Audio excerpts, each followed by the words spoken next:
In every group of friends, you will either find an Apple fanboy or one who is obsessed with Samsung devices. And soon as they start any conversation regarding these respective brands, things might heat up quite a bit, turning friends into foes. That's exactly what happened with Samsung and Apple, as they turned into rivals from allies. Well, it is common for tech giants like these to have insane competitiveness, as more or less they serve similar audiences. But in this case, the scenario is quite different.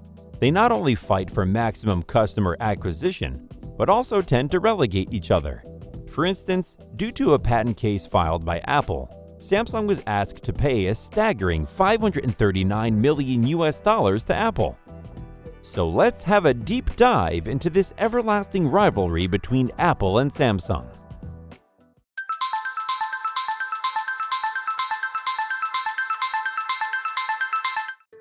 Samsung and Apple have a long story of collaboration, but probably the most complicated of relationships you can think of. And their partnership started in 2005 when Apple was looking for a reliable and stable source for flash memories. At that time, Samsung held about 50% of the NAND flash memory market. Apple got its required parts, and Samsung got its profit. Both the companies started developing processors collaboratively based on a design from ARM Holding plc. Later, Apple took over the development completely. Nevertheless, signing the memory deal gave Apple and Samsung insight into each other's strategies and operations. Whether it's with core components or handy devices, both companies assisted each other. Then, how did such a prominent relationship turn into late Steve's worst nightmare?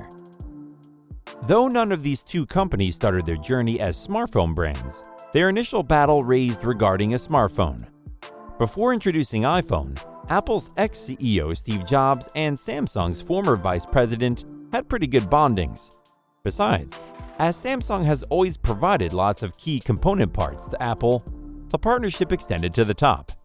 Keeping the good gestures alive, Steve Jobs called Samsung's then CEO and showed him the newly launched iPhone by disassembling every part.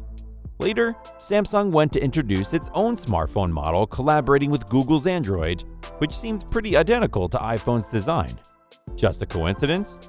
It was at this moment when the battle between Apple and Samsung started. This obviously made Jobs quite furious. He claimed that Samsung copied his idea and left no stone unturned to prove Samsung guilty. Walter Isaacson, who published Jobs' biography, quoted what Steve Jobs said, "I'm going to destroy Android because it's a stolen product.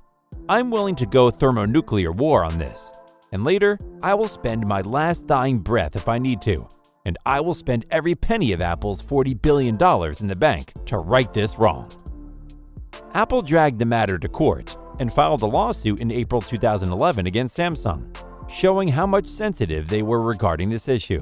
Samsung was alleged of violating patents and trademarks of Apple's property rights. But before even filing a legal complaint, Apple approached Samsung and proposed a licensing agreement where Samsung would pay Apple up to $30 for each phone sold and up to $40 for each tablet. Samsung declined and claimed that it hadn't infringed on any of Apple's patents. After this, Apple made a total of 16 claims against Samsung. However, all the dramas ended after 7 years with Apple winning the claims. Apple won the judgment and was awarded $399 million as compensation from Samsung. But Samsung thought of gambling and appealed to the highest court in the USA. But this backfired badly, and now Samsung had to pay $140 million more, making it a total of $539 million.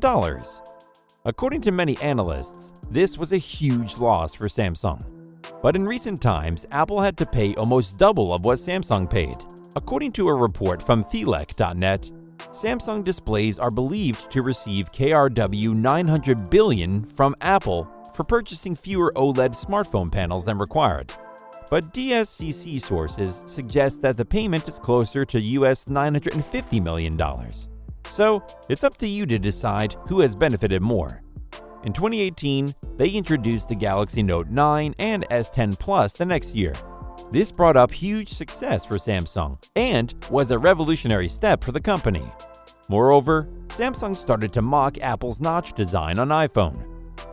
significant enough portion. I mean, it takes time. You get used to it. What's going on over there? Oh no. So, it seemed the war wasn't over yet. With the growing popularity of smartphones, these two smartphone leaders started competing for greater dominance in this market.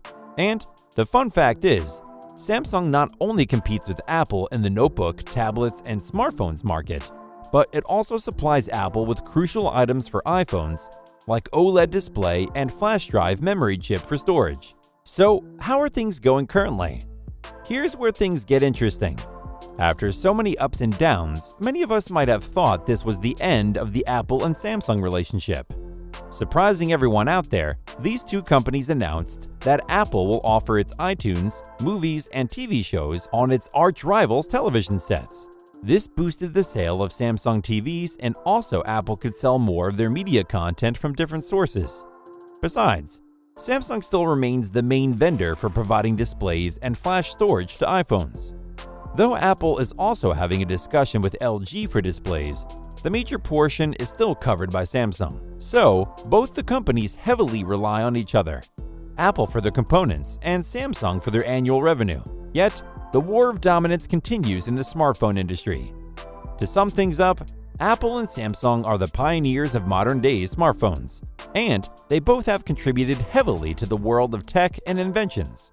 Well, many of us might argue that currently Samsung is being more innovative than Apple, and the argument might continue for another era.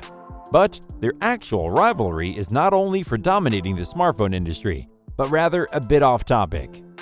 And perhaps we can say it is a long legal battle against dark plagiarism.